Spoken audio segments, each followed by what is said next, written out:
Hi guys, video like பண்ணிட்டு பாருங்கள், subscribe பண்ணிட்டு பாருங்கள். நான் இப்போ உங்களுக்கு சூப்பரான ஒரு லவ் ஸ்டோரி தான் கொண்டு வந்திருக்கேன். இந்த கதை எப்படின்னா, நம்ம ஹீரோயினை சின்ன பிள்ளையிலேருந்து ஒன் சைடாக லவ் பண்ணிட்டு இருக்கான். இதை நம்ம ஹீரோயின்ட்டு அவன் சொல்லுவானா, அதை அவள் ஏற்றுப்பாளா, இவங்க ரெண்டு பேரும் ஒன்று சேருவாங்களாங்கிறது தான் இந்த கதையோட என்ன எல்லாம் ஒன்லைன் கேட்டோன்னா ரொம்ப ஆர்வமாக இருக்கீங்களா? உங்களோட ஆர்வம் எனக்கு புரியுது. வாங்க நம்ம இப்போ ஸ்டோரிக்குள்ளே போகலாம். இந்த ஸ்டோரியோட ஸ்டார்டிங் சீனில் ஒரு பர்சனை தான் காட்டுறாங்க. அவருக்கு ஒரு கால் வருது. சார், இந்த மாதிரி நீங்கள் சொன்ன பொண்ணு நாங்கள் கிட்னாப் பண்ணிட்டோம். இப்போ இவங்களை நாங்கள் என்ன பண்ணணும்னு கேட்குறாங்க. இதெல்லாம் கேட்டால் அந்த பர்சன், கிட்னாப் பண்ணிட்டீங்கன்னா பத்திரமா வச்சுக்கோங்க, நீங்கள் வேறு ஒன்றும் பண்ண வேணாம்னு சொல்லிட்டு இந்த பர்சனை காலை கட் பண்ணிடுறாரு. கிட்னாப் பண்ணி பத்திரமா வச்சுக்க சொல்கிறாங்க. ரொம்ப நல்ல மனுஷனாக இருக்கார்ல.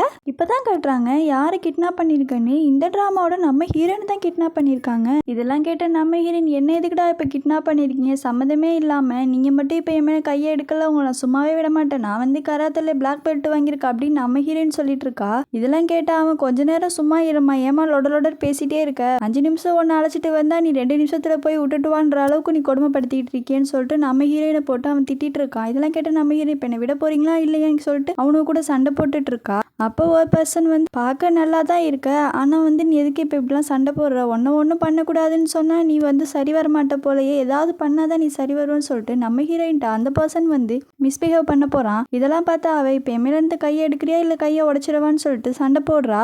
அப்படியே கட் பண்ணா இவ எப்படி இந்த வழக்குள்ள சிக்கனாங்கிறத காட்டுறாங்க. நம்ம ஹீரோயின் அக்கடான்னு பஸ் ஸ்டாண்டில் நிற்கிறா. அப்போ இங்கே ஒரு கிளவி கோடம்பாக்கம் பஸ் போயிடுச்சான்னு கேட்குறா. இதெல்லாம் கேட்டு நம்ம ஹீரோயின், எனக்கு அதெல்லாம் தெரியாது, நான் இந்த ஊருக்கு புதுசுன்னு சொல்லிட்டு இருக்கா. இதெல்லாம் கேட்டால் அந்த கிழவிக்கு ரொம்பவுமே ஹாப்பியாகிடுது. நம்ம ஒரு பிளான் பண்ணி இவ்வளோ கவுக்கலான்னு பார்த்தா நமக்கு ஈஸியாகவே ஐடியா கிடச்சிருச்சுன்னு நினச்சிக்கிட்டு இந்த கிழவி, அப்படியாம்மா நான் இந்த ஊரில் ரொம்ப நாளாக இருக்கேன், எனக்கு இங்கே நிறைய பேர் தெரியும், நீ எங்கே வேலைக்கு போகிற, யாரை பார்க்க வந்திருக்குன்னு சொல்லி என்னால் முடிஞ்ச ஹெல்ப்பை நான் உனக்கு பண்ணுறேன்னு அந்த கிழவி ரொம்பவுமே நல்லவங்க மாதிரி பேசிகிட்டு இருக்கா. இதெல்லாம் கேட்டேன் நம்ம ஹீரோயின், இல்லை எனக்கு அதெல்லாம் வேணாம், நான் பார்த்துக்கிறேன், உங்களுக்கு எதுக்கு சிரமம், நீங்கள் அந்த சைடு பஸ் போயிடுச்சான்னு யார்ட்டையாவது கேளுங்கன்னு சொல்லிட்டு இருக்கா. அதுக்கப்புறம் அந்த கிழவி சொல்கிறா, இல்லைம்மா உன்னை பார்க்க என்னோட பேத்தி மாதிரியே இருக்குது, அதனால உனக்கு நான் ஏதாவது உதவி பண்ணலான்னு நினச்சிதாம்மா கேட்குறேன், சொல்லுமா உனக்கு என்னம்மா வேணும்னு. அந்த கிழவி ரொம்ப பாசமாக பேசணுன்னு நம்ம ஹீரோயினுக்கு ஒரு பாட்டி இதே மாதிரி இருக்கு போல், அது மாதிரி நினச்சிக்கிட்டு இவ எனக்கு இந்த மாதிரி ஒரு அம்மா இருக்காங்க, அவங்களுக்கு ரொம்ப உடம்பு முடியல, அவங்க ஹாஸ்பிட்டலில் இருக்காங்க, அவங்கள பார்த்துக்க எனக்கு கொஞ்சம் பணம் வேணும், அதுக்காக தான் நான் வேலைக்கு போகிறேனுங்கிற எல்லா உண்மையும் சொல்லிடுறா.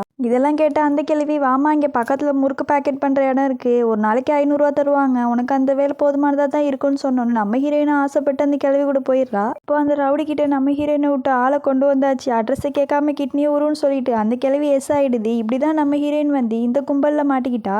அப்போ நம்ம ஹீரோயின் அங்கே உள்ள ஒரு பாட்டில் எடுத்துக்கிட்டு, என் பக்கத்தில் வந்தால் உன்னை குத்தி உன் குடலை உருவிடுவான் அப்படின்னு சொல்லிக்கிட்டு இருக்கா. இதெல்லாம் பார்த்து இந்த போண்டா கை கால் முளைச்சா மாதிரி இருக்கானே இந்த ஆள் சொல்கிறான், என்ன செல்லோ நீ பார்க்க ரொம்ப சாஃப்டாக இருக்க, உனக்கு இந்த பாட்டில் எப்படி குத்தணும்லாம் தெரியாது, கூட நான் குத்தி காட்டுறேன்னு சொல்லிட்டு அந்த பாட்டில் உருவுறா. அப்போ நம்ம ஹீரோயின் ஏதோ மான் கரத்தெல்லாம் பண்ணிட்டு எப்படியே தப்பிச்சு ஓடிடுறா. அவள் தப்பிச்சு ஓடுறப்ப அங்கே ஒரு கார் வருது, அதை நிறுத்துங்கன்னு சொல்லிட்டு என்னை காப்பாற்றுங்க, என்ன 2 ரவுடிங்க துரத்திட்டு வராங்க, நீங்கள் என்னை காப்பாற்றுங்கன்னு சொல்லி கெஞ்சிரா. இதெல்லாம் பார்த்தா அந்த பர்சன் வெறும் கையை மட்டும் தான் காட்டுறான். இவனுங்க என்னமோ கம்முன்னு வாயை முட்டு போயிடுறானுங்க. இதை பார்த்து நம்ம ஹீரோயின் கொஞ்சம் ஷாக்கிங்காக தான் இருக்குது.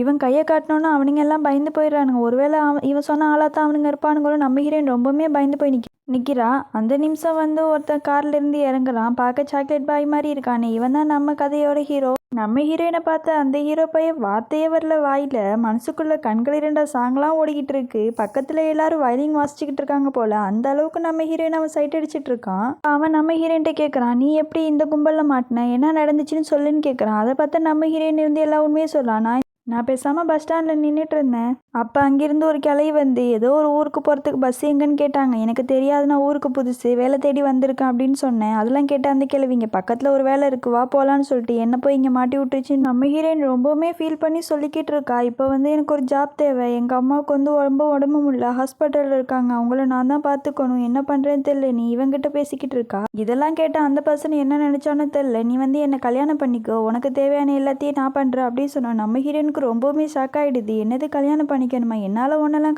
பண்ண முடியாது, நீ என்ன இப்படிலாம் கேட்குற, நான் இப்போ தானே பார்த்தேன், அதுக்குள்ளே உனக்கு எப்படி என்னை இந்த மாதிரிலாம் கேட்க தோணுதுங்கும் போது அந்த பர்சன் சொல்ல, நீ ஒன்றும் பயப்படாத, நம்ம ஒரு 1 இயருக்கு மட்டும் கான்ட்ராக்ட் மேரேஜ் பண்ணிக்கலாம், நான் இப்போ ஒரு பெரிய சிக்கல், என்னோட கம்பெனியில் நிறைய பேர் எனக்கு எதிராகவே பார்த்துட்டு இருக்காங்க, என்னை கொலை பண்ணுறதுக்கு எல்லாம் முயற்சி பண்ணுறாங்க இருக்கேன், அதை தீர்க்கிறதுக்கு நான் இப்போ உடனே மேரேஜ் பண்ணணும், அதெல்லாம் முடிஞ்சதுக்கப்புறம் நான் உன்னை டிஸ்டர்ப் பண்ணவே மாட்டேன், உனக்கு தேவையான எல்லாத்தையும் நானே பார்த்துக்கிறேன், உங்கள் அம்மாவோட ட்ரீட்மெண்ட்டும் நானே பார்த்துக்கிறேன், நீ மட்டும் என்ன 1 இயருக்கு மேரேஜ் பண்ணிக்கன்னு சொல்லும் போது நம்ம ஹீரோயினுக்கு இதெல்லாம் இஷ்டமே இல்லை. நம்ம ஹீரோயின் என்னாலாம் முடியாது, நான் இதுக்கெல்லாம் ஒத்துக்கவே மாட்டேன், நீ எதுக்கு என்கிட்ட இந்த மாதிரி பேசுகிற, நீ இப்படிலாம் பேசின நான் உன்னை வந்து போலீஸில் பிடிச்சி கொடுத்துருவான், நீ என்கிட்ட இந்த மாதிரிலாம் நடந்துக்கிறேன்னு சொல்லிட்டு நம்ம ஹீரோயின் சொல்கிறா. இதெல்லாம் கேட்ட அந்த பர்சன், எனக்கு ப்ளீஸ் ஹெல்ப் பண்ணு, நீ தான் வந்து எனக்கு இதை வந்து ஹெல்ப் பண்ணுவோன்னு என் மனசுக்கு தோணுது. அந்த பர்சன் சொல்லும் போது அப்போவுமே நம்ம ஹீரோயின் என்னாலாம் உன்னை கல்யாணம் பண்ணிக்க முடியாது, நீ வேற யாரையாவது பாருன்னு சொல்லும் போது இந்த பர்சனுக்கும் வந்து இப்போ நான் உன்னை காப்பாற்றினேனே, உனக்கு அந்த மாதிரி வந்து ஹெல்ப் பண்ணனே, நீ எனக்கு அந்த மாதிரி ஒரு ஹெல்ப் பண்ணக்கூடாதான்னு சொன்னேன் நம்ம ஹீரோயினுக்கு உடனே. அப்போ நம்ம ஹீரோயினை வேறு வழி இல்லாமல் சரி நீ இப்படி ஒரு வார்த்தை சொன்னதுக்காக நீ எனக்கு ஹெல்ப் பண்ணனால நான் உனக்கு ஹெல்ப் பண்ணுறேன், மற்றபடி வேறு எதுவும் நமக்குள்ளே கிடையாது, 1 இயர்க்குள்ளே எல்லாத்தையும் முடிச்சுக்கணும் நம்ம ஹீரோயின் சொல்கிறா.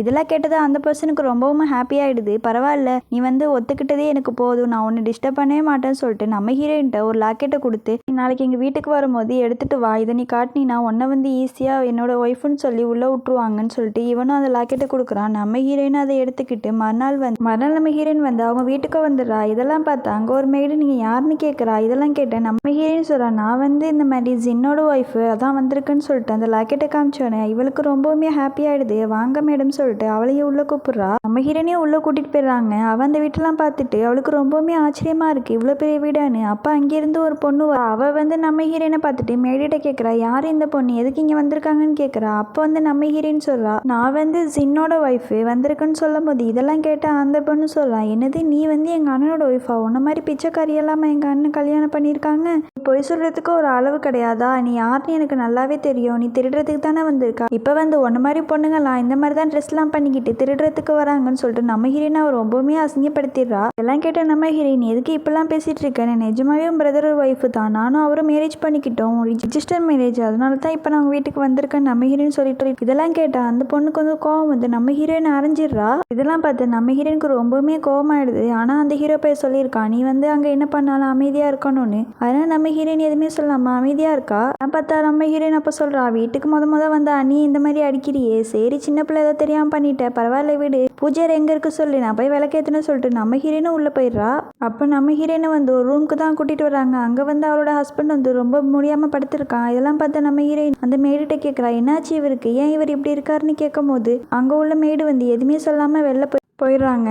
அப்போ வந்து நம்ம ஹீரோ எந்திரிச்சு நிற்கிறான். இதை பார்த்து நம்ம ஹீரோ ரொம்பவுமே பயந்துடுறான், நீ என்ன லூஸா, இப்போ தானே படுத்திருந்தேன், இப்போ என்ன திரும்ப எந்திரிச்சிருங்கும் போது அதெல்லாம் கேட்டு நம்ம ஹீரோ சொல்கிறான், அவங்க வந்து என்னை அட்டாக் பண்ணாங்க, அப்போ எனக்கு கொஞ்சம் அடிபட்டுருச்சு, அதனால நான் இந்த மாதிரி இருந்தேன், வேற ஒன்றும் இல்லைன்னு சொல்லிட்டு நம்ம ஹீரோயின்ட்டு அவன் எதுவுமே பேசாமல் அவளை போய் பெட்டில் தள்ளி விட்டு கிஸ் பண்ண போகிறான். இதெல்லாம் பார்த்து நம்ம ஹீரோயின், நீ எதுக்கு இப்போ என்கிட்ட நிஜ ஒய்ஃப் மாதிரி பண்ணிட்டு இருக்க, நான் வந்து நடிக்கத்தானே வந்திருக்கேன், நீ எனக்கு வந்து இந்த மாதிரிலாம் பண்ணக்கூடாதுன்னு சொல்லும் போது அதை கேட்ட அந்த ஹீரோ சொல்கிறான், அதே எப்படி ஃபேக்காக இருந்தாலும் கான்ட்ராக்டாக இருந்தாலும் ஒய்ஃபு தானே, அதனால வந்து நீ பேசாமல் இருன்னு சொல்லிட்டு நம்ம ஹீரோயின் அவன் கிஸ் பண்ண போகிறான். அப்போ அவனோட தங்கச்சி வர சவுண்டு கேட்குது போல். திரும்பவுமே நம்ம ஹீரோ பொருளையெல்லாம் எடுத்து போத்திட்டு பெட்டில் படுத்துக்கிட்டு அந்த ஒயரெல்லாம் தூக்கி மாட்டிக்கிட்டு அப்படியே படுத்துக்கிறான்.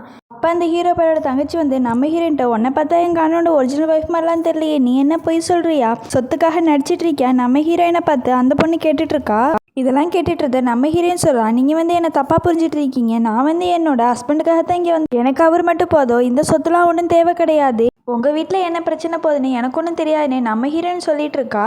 அந்த ஹீரோப்போட தங்கச்சி சொல்கிறா, நீ என்கிட்டயே வந்து இவ்வளோ திமிரா பேசிகிட்டு இருக்க, உனக்கு எவ்வளோ தைரியம், நான் எவ்வளோ பெரிய ஆள் தெரியுமான்னு சொல்லிட்டு நம்ம ஹீரோயினை அடிக்க போகிறா. அப்போ வந்து இன்னொரு தங்கச்சி வந்து, நீ ஏங்கா இந்த மாதிரிலாம் பண்ணிக்கிட்டு இருக்கா, அப்பாவுக்கு தெரிஞ்சு அப்பா ரொம்பவுமே கோவப்படுவார், வா நம்ம இங்கேருந்து போகலான்னு சொல்லிட்டு இருக்கா. இதெல்லாம் பார்த்துருந்தா நம்ம ஹீரோயின் சொல்கிறா, ஏன் நான் இப்போ என் ஹஸ்பண்டை பார்க்க வரல, உங்களுக்கு என்ன பிரச்சனை, நீங்கள் எதுக்கு இப்படிலாம் தடுத்துட்டு இருக்கீங்கன்னு சொல்லும் போது அவளுக்கு இன்னுமே கோவம் வந்து நம்ம ஹீரோயினை அரைஞ்சிடுறா. அப்போ அவள் சொல்கிறா, எனக்கு வந்து இருக்கிறது ஒரே அண்ணன் தான், நீ வந்து அவரையும் கொலை பண்ணிடுறதுக்காக வந்திருக்கியா, எங்களோட பெரிய அண்ணன் ஏற்கனவே இறந்து போயிட்டாங்க, நீ இப்போ எதுக்கு இந்த அண்ணையும் கொலை பண்ண வந்திருக்கியா சொல்லிட்டு நம்ம ஹீரோயின் அறைய போகிறா. அவள் வந்து டக்குன்னு விலகிடுறா. அப்போ வந்து ஒரு மேடு பொண்ணு சொல்கிறாங்க, இங்கே வந்து அவங்க ஒய்ஃபை தவிர வேறு யாரும் இருக்கக்கூடாதுன்னு சொல்லிட்டாங்கன்னு சொல்ல. இதெல்லாம் கேட்டதுமே நம்ம ஹீரோயின் சொல்கிறா, இப்போ உங்கள் 2 பேருக்கும் புரிஞ்சிச்சா, நீங்கள் இப்போ 2 பேரும் வெளில போங்க அப்படின்னு சொன்னோன்னா அவங்களும் போயிடுறாங்க. அப்போ அந்த ஹீரோப்பா எழுந்திரிச்சு, தங்கச்சிங்க பண்ணதுக்காக நான் உன்ட்ட மன்னிப்பு கேட்குறேன், என் மேலே தான் எல்லா தப்பு, அவங்க ஒன்று ரொம்பவுமே டார்ச்சர் பண்ணுறாங்கன்னு சொல்லிட்டு இருக்கான். இதெல்லாம் கேட்ட நம்ம ஹீரோயினியே, உங்கள் பிரதருக்கு என்ன ஆச்சு, அவங்க எப்படி இறந்தாங்கன்னு கேட்குறா. இதை கேட்டால் அந்த பர்சன் சொல்கிறான், ஆமாம் என் பிரதர் வந்து கொஞ்சம் வருஷத்துக்கு முன்னாடி ஒரு ஆக்சிடெண்ட்டில் இறந்துட்டாங்க, என்னோட பெரிய தங்கச்சிக்கு எதை பற்றியுமே கவலை கிடையாது, அவளுக்கு ஒரே குறிக்கோள் காசு இருந்தால் போதும், அவள் என்ன வேணாலும் பண்ணுவாள், ஆனால் என் சின்ன தங்கச்சி அப்படி கிடையாது, அவள் ரொம்பவுமே அப்பாவி, அவளுக்கு காசு பணம் எதுவுமே முக்கியம் இல்லை, ரொம்ப அமைதியான பொண்ணுன்னு சொல்கிறான். என்ன வந்து யார் கொலை பண்ண ட்ரை பண்ணிட்டு இருக்கான்னு எனக்கு இன்ன வரைக்கும் ஒன்றுமே தெரியலை அப்படின்னு சொல்லிட்டு இருக்கான். இதெல்லாம் கேட்டு நம்ம ஹீரோயின் சொல்கிறா, வெளில வந்து உங்களுக்கு யாராவது எதிரி இருப்பாங்க, அவங்க தான் இந்த மாதிரிலாம் அவங்கள கொலை பண்ண ட்ரை பண்ணியிருப்பாங்க அப்படின்னு சொல்லும் போது இவன் சொல்லலாம், நீ என்ன எல்லாமே தெரிஞ்ச மாதிரி பேசிகிட்டு இருக்க. அந்த நிமிஷம் அந்த ரூமுக்குள்ளே ஏதோ சவுண்டு கேட்குது. இதெல்லாம் பார்த்தா நம்ம ஹீரோயின் என்ன ஏதோ சவுண்டு கேட்குது, என்னையும் தவிர இந்த ரூமில் வேற யாராவது இருக்காங்களேன்னு கேட்கும் போது இவன் பயந்து போய் அப்படிலாம் யாரும் கிடையாது, ஏதாச்சும் எளிதான் சத்த போட்டிருக்கோ, எனக்கு ரொம்ப தலைவலிக்குது, நீ சூடாக எனக்கு ஒரு இஞ்சி டீ போட்டு கொண்டு வரியான்னு இவனு கேட்குறான். அப்போ நம்ம ஹீரோயின் ஓகே சொல்லிட்டு போயிடுறா. அப்போ அங்கே வந்து ஒரு பர்சன் வரான். இவன் வந்து இவனோட ஃப்ரெண்டு போல. இவனோட பேர் வந்து ஆஜ். அப்போ அந்த பர்சன் நம்ம ஹீரோட்ட கேட்குறான், நீ எதுக்கு இந்த மாதிரிலாம் பண்ணிகிட்ருக்க, யாரை ஏமாத்ததை அப்படி செய்கிறேன்னு கேட்கும்போது அதை இவன் சொல்கிறான், வேறு என்ன பண்ணுறது, என்னை யார் இப்படி கொலை பண்ண முயற்சி பண்ணுறான், நான் கண்டுபிடிக்கணும் இல்லை, அது வரைக்கும் நான் இதே ட்ராமா போட்டு தான் ஆகணும்னு சொல்கிறான். அப்போ அந்த ஹீரோ பையன் அந்த பர்சன்ட்ட கேட்குறான், நீ வந்து இப்போ என்ன பண்ணிகிட்ருக்கன்னு. ரொம்பலாம் ஒன்றும் பெருசாக பண்ணலை, உன் தங்கச்சி கூட வந்து நான் பாய் ஃப்ரெண்டாக ஒர்க் பண்ணிக்கிட்டு இருக்கேன்னு சொல்லிட்டு இருக்கான். அந்த நிமிஷம் நம்ம ஹீரோமே உள்ளே வந்துடுறா. ரெண்டு பேருமே பார்த்துட்டு ரொம்ப ஷாக் ஆகிடுறாங்க. இதை பார்த்துட்டு நம்ம ஹீரோ பையன் சொல்கிறான். அப்போ அந்த ஹீரோ பையன் அவங்ககிட்ட சொல்கிறான், இது வந்து என்னோட கான்ட்ராக்ட் ஒய்ஃபு, நான் ஒரு 1 இயருக்கு இவங்களுக்கு மேரேஜ் பண்ணியிருக்கேன் அப்படின்னு சொல்லிக்கிட்டு இருக்கான். அப்போ நம்ம ஹீரோயினை பார்த்து சொல்கிறான், இது என்னோட பெஸ்ட் ஃப்ரெண்டு, இவனோட நேம் ஆச்சின்னு சொல்கிறான். இதெல்லாம் கேட்டுட்டு இருந்தா அந்த பர்சன் ரொம்பவே ஷாக் ஆகிடுறான். என்னடா நடக்குது இங்கங்கிற மாதிரி. அப்போ வந்து உங்கள் 2 பேருக்கிட்டையும் ஃபோன் இருக்கா, நீங்கள் 2 பேரும் நம்பர் ஷேர் பண்ணிக்கிட்டீங்களான்னு கேட்குறான். அப்போ நம்ம ஹீரோ மனசில் நினச்சிட்டு இருக்கான், இவ எங்கே வார்த்தைக்கு 300 தடவை கிட்ட போனாலே கான்ட்ராக்ட் ஒய்ஃபு சொல்லிக்கிட்டு இருக்கா, நம்பர்லாம் எங்கே தரப்போறான்னு நினச்சிக்கிட்டு இருக்கான். அப்போ இந்த ஆஜ் வந்து டே என்னடா கனவு கண்டுட்டு இருக்க, நம்பர் இருக்கா இல்லையாடா. இப்போ நம்ம ஹீரோ போய் சொல்கிறான், என்கிட்ட எந்த நம்பரும் இல்லையேன்ட்டு. அதெல்லாம் கேட்டு ஆஜ் சொல்கிறான், இங்கே வந்து உங்கள் 2 பேர் நம்பரும் சேவ் பண்ணி வச்சுக்கோங்க, எனக்கு அப்போ தான் ரொம்ப ஹெல்ப்ஃபுல்லாக இருக்குன்னு சொல்லிட்டு இருக்கான். இதெல்லாம் கேட்டால் அந்த ஹீரோ போய் சொல்கிறான், சரி நீ வந்து இன்னைக்கு நைட்டு எல்லா அரேஞ்ச்மெண்ட்டும் கரெக்டாக முடிச்சிரு, நான் வந்து நைட்டு ராத்தி பார்த்துக்கிறேன்னு சொல்லிட்டு அந்த ஜன்னல் வழியாக போய்கிட்டு இருக்கான். அதெல்லாம் பார்த்து நம்ம ஹீரோ என்ன நடக்குது, இவங்க இப்படி தான் போயிட்டு இருக்காங்க கேட்கும் போது இதெல்லாம் பார்த்து அந்த ஹீரோ சொல்கிறான், ஆமாம் இவன் இப்படி தான் கொஞ்ச நாள் போய்கிட்டு இருக்கான், கொஞ்ச நாளைக்கு இப்படி தான் இருந்தாக்கணும்னு சொல்கிறான். நைட்டு நம்ம ஹீரோ வந்து எழுந்திரிச்சு எங்கேயோ கிளம்பி போய்கிட்டு இருக்கான். இதெல்லாம் பார்த்து நம்ம ஹீரோயின் கேட்குறா, நீ இப்போ எங்கே போகிற, நான் வந்து உனக்கு ஏதாவது ஹெல்ப் பண்ணவா, உனக்கு ஏதாவது தேவைன்னா சொல்லு நான் பார்க்குறேன்னு சொல்கிறான். இதெல்லாம் கேட்ட ஹீரோ போய் சொல்கிறான், ஒன்றும் பிரச்சனை இல்லை, நீ பாட்டு ரெஸ்ட் எடு, நான் இந்த வந்துடுறேன்னு சொல்லிட்டு வெளில போகிறான். அப்போ காருக்குள்ளே மினின்னு ஒரு பொண்ணு இருக்கா. இதெல்லாம் பார்த்து ஹீரோ போய் சொல்கிறான், நீ என்ன இங்கே பண்ணுற, நான் வந்து உன்னை பார்க்க வரலையே, நான் ஒரு அர்ஜென்ட்டான வேலைக்கு போயிட்டு இருக்கேன், நீ எதுக்கு இங்கே வந்திருக்குன்னு சொல்லும் போது அப்போ மினி சொல்கிறா, நான் வந்து உனக்காக தான் இவ்வளோ நேரம் வெயிட் பண்ணிட்டு இருந்தேன் இந்த மாதிரி சொல்லிட்டு நம்ம ஹீரோ பையல அவ தொட்டு பேசிகிட்டு இருக்கா. அப்போ நம்ம ஹீரோ பையலுக்கும் மயக்கமாயிடுது. அவனும் மயங்கிடுறான். இதான் சாக்குன்னு வச்சுக்கிட்டு மினியை அவனை வந்து ரொமான்ஸ் பண்ண ஸ்டார்ட் பண்ணிடுறா. அந்த நிமிஷம் நம்ம ஹீரோயின் அங்கே வந்துடுறான். நீ இப்போ என்ன காரியம் பண்ணிட்டு இருக்க, அது யார் தெரியுமான்னு சொல்லும் போது அதை பார்த்த மினி, நீ யார், நீ எதுக்கு இங்கே வந்திருக்க, இது வந்து என்னோட பாய் ஃப்ரெண்டுன்னு சொல்கிறா. இதெல்லாம் கேட்ட நம்ம ஹீரோனுக்கு ரொம்பவே கோவமாக வந்து, இப்போ நீ பண்ணிட்டு இருக்கிற ஆள் வந்து என்னோட ஹஸ்பண்டு, மரியாதையை நீ அவரை விட்டு விலகுன்னு சொல்லி கத்துறா. அப்போ நம்ம ஹீரோ பையன் மூஞ்சிலையும் தண்ணியை தூக்கி ஊற்றிடுறா. அவனுக்கும் சுயநினைவு வந்துடுது. அவனையும் அழைச்சிக்கிட்டு மினிக்கிட்ட வான் பண்ணிட்டு போறா, இது வந்து என்னோட ஹஸ்பண்டு, நீ வந்து இவர்கிட்ட இதே மாதிரி நடந்துக்கிட்டான அவனை சும்மா விட மாட்டேன்னு சொல்லிட்டு அவனை உள்ளே அழைச்சிட்டு போறா. அப்போ இந்த மினி வந்து யாருக்கும் கால் பண்ணிங்க நடந்ததெல்லாம் சொல்லிட்டு இருக்கா. மறுநாள் காலையில் வந்து நம்ம ஹீரோனோட அம்மா வந்து ஒரு 2 பேர் ஏதோ மயக்கமருந்துலாம் கொடுத்து அவங்களையும் மயக்கமாக்கிறாங்க. நம்ம ஹீரோயின் காலைல வந்து பார்த்தா அவங்க ரொம்பவுமே சீரியஸாக இருக்காங்க. இதை பார்த்து நம்ம ஹீரோயின் பயந்து போய் அங்கே உள்ள டாக்டர்லாம் கேட்குறா, எங்கள் அம்மாவுக்கு என்ன ஆச்சு, நல்லா தானே இருந்தாங்க. இப்போ அந்த டாக்டர் சொல்கிறாரு, எங்களால் ஒன்றும் பண்ண முடியாது, நிலம்பு வந்து ரொம்ப சீரியஸ் ஆகிடுச்சின்னு சொல்லிட்டு போயிடுறாரு. இதெல்லாம் பார்த்து நம்ம ஹீரோயின் ரொம்பவுமே ஃபீல் பண்ணிட்டு இருக்கா. அப்போ ஒரு கால் வருது. மினி தான் கால் பண்ணி பேசுகிறா. இப்போ நான் உன்னை உடனே பார்க்கணும், நீ இப்போ எங்கே இருக்கேன்னு கேட்குறா. நம்ம ஹீரோயின் அவளை மீட் பண்ண போகிறா. அப்போ அந்த மினி கேட்குறா, நீ வந்து பண்ண வேலைக்கு உனக்கு வந்து சரியான தண்டனை கிடச்சிருச்சா, இப்போ தான் எனக்கு ரொம்ப ஹாப்பியாக இருக்குங்கிறா. இதை கேட்டு நம்ம ஹீரோயின், நீ என்னத்துக்கு இப்படிலாம் பண்ணிட்டு இருக்க, நான் அப்படி என்ன தப்பு செஞ்சேன்னு சொல்லும் போது, ஆமாம் நான் எவ்வளோ பெரிய ஆள், என் மேலே கையை வச்சா என்ன ஆகும், நீ இப்போ தெரிஞ்சுக்கிட்டில்ல, இதெல்லாம் உனக்கு பத்தாது, நீ வந்து என்ன அடிச்சதுக்காக என்கிட்ட இப்போ நீ முட்டி போட்டு மன்னிப்பு கேளுன்னு சொன்னோன்னு நம்ம ஹீரோனுக்கு வேற வழி தெரியாமல் அவளுமே முட்டி போட்டு மன்னிப்பு கேட்குறா.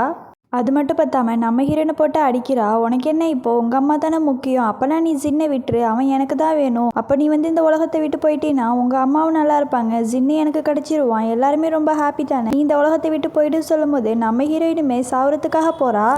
அந்த நிமிஷம் அந்த ஹீரோ பையன் வந்து நம்ம ஹீரோயினை காப்பாற்றிடுறான். இதெல்லாம் பார்த்துட்டு இருந்த மினிக்கு ரொம்பவுமே கோவமாயிடுது. அப்போ அவள் ரொம்ப டென்ஷனில் இருக்கா. இதெல்லாம் பார்த்து அந்த ஆஜி சொல்கிறான், நீ வந்து ரொம்ப ஓவராக பண்ணிட்டு இருக்க, ஒன்று வந்து போனால் போய் விட்டா நீ அளவுக்கு மீறி பண்ணிட்டு இருக்க, நீ கண்டிப்பாக இதுக்கு அனுபவிப்பன்னு சொல்லிட்டு இருக்கான். அப்போ அவன் வந்து அவனோட அம்மாவுக்கு நல்ல ட்ரீட்மெண்ட் பண்ணி அவங்களையும் சரியாக்கிடுறான். நம்ம ஹீரோயின்ட்டையும் சாரி கேட்குறான். நடந்த எல்லா தப்புக்கும் நான் மட்டும் தான் காரணம், ஏன்னா தான் உனக்கு இந்த மாதிரிலாம் நடந்துட்டு இருக்குன்னு சொல்கிறான்.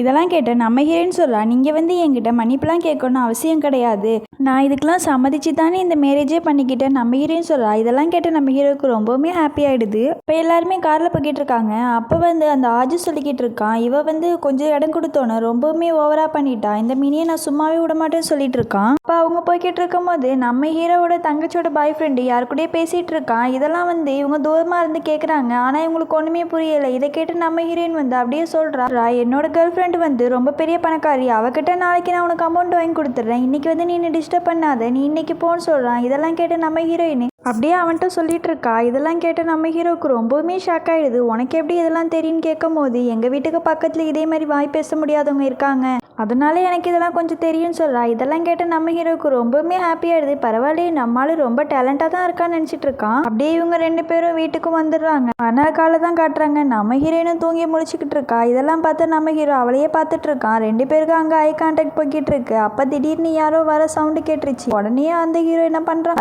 பறக்க போர்வையெல்லாம் எடுத்து போத்திக்கிட்டு அந்த ஒயரெல்லாம் தூக்கி மாட்டிக்கிட்டு படுத்து கிடக்கான். அப்பா அவ சிஸ்டர் உள்ள வரா. அதெல்லாம் பார்த்துட்டு நம்ம அங்கே ஒரு ட்ராமா போடுறான். நீங்கள் எப்போ முழிப்பீங்க, நீங்கள் இல்லாமல் எனக்கு ஒரு வேலையும் ஆக மாட்டேங்குது, உங்களை நான் ரொம்ப மிஸ் பண்ணுறேன், நீங்கள் சீக்கிரமாக எந்திரிச்சு வாங்க, ரத்தத்தின் ரத்தமே இங்கே ஒருத்தி ஒப்பாரி வச்சிட்ருக்கா. இதெல்லாம் யாரும் நம்பிடாதீங்க, இதுவுமே ஆக்டிங் தான். அப்போ தான் காட்டுறாங்க அந்த பயப்புல என்ன பண்ணிட்டு இருக்குன்னு. அது என்னத்தையும் தீவிரமாக தேடிட்டு இருக்கு. வேற என்ன, அது அங்கே வீட்டில் பீரோ சாவியை தான் தேடி எடுத்துருச்சு. அந்த ஆக்டிங் பார்த்தாது நம்ம ஹீரோயிட்டே ஒரு ஆக்டிங்கை போடுது. என்ன மன்னிச்சிருங்க அண்ணி, நான் வந்து உங்களை தப்பாக நினச்சிக்கிட்டேன், நீங்கள் என்ன அண்ணன் மேலே ரொம்பவுமே பாசமாக இருக்கீங்க, நான் உங்களை அன்றைக்கி அப்படி பேசினது தப்பு தான், என்ன மன்னிச்சுக்கோங்க அண்ணி, எனக்கு இப்போ ரொம்ப தலைவலிக்குது, எனக்கு ஒரே ஒரு சுக்கு காப்பி போட்டு கொண்டு வரீங்களான்னு சொல்லும் போது நம்ம ஹீரோயினும் சரின்ட்டு போயிடுறா. இப்போ நம்ம ஹீரோயின் மட்டும் என்ன சலிச்சவளா இவளுக்கு, இவன் என்ன பண்ணுறா, அந்த சுக்கு காப்பியில் 2 பேதி மாத்திரையை போட்டு கொடுத்துட்றா. அந்த பேதி மாத்திரையும் வேலையை காட்ட ஆரம்பிச்சிருச்சு போல. அப்போ ஒரு மேடை கூப்பிட்டு இந்த பாத்ரூம் போகிற வழி எங்கே இருக்குன்னு சீக்கிரம் சொல்லுங்கன்னு சொல்லிட்டு ஓடிடுறா. அப்போ அந்த ஹீரோ பையல்கிட்ட நம்ம ஹீரோயின் சொல்கிறா, உன் தங்கச்சி வந்து உன்கிட்ட இன்னும் பீரோ சாவி எடுத்துகிட்டு போயிட்டா அப்படின்னு சொல்லும் போது நம்ம ஹீரோ சொல்கிறான், எவ்வளோ எடுத்துகிட்டு போனால் உனக்கு தெரியுமா, எப்படியும் ஒரு 2 லேக் எடுத்துகிட்டு போயிருப்பான்னு சொல்கிறான். 2 லேக் தான் எடுத்துருக்காளா, நான் என்னமோ 2 மில்லியன் எடுப்பான்னு நினச்சேன்னு இவ சொல்கிறான். இதெல்லாம் கேட்டு நம்ம ஹீரோ ரொம்பவுமே ஷாக் ஆகிடுறா.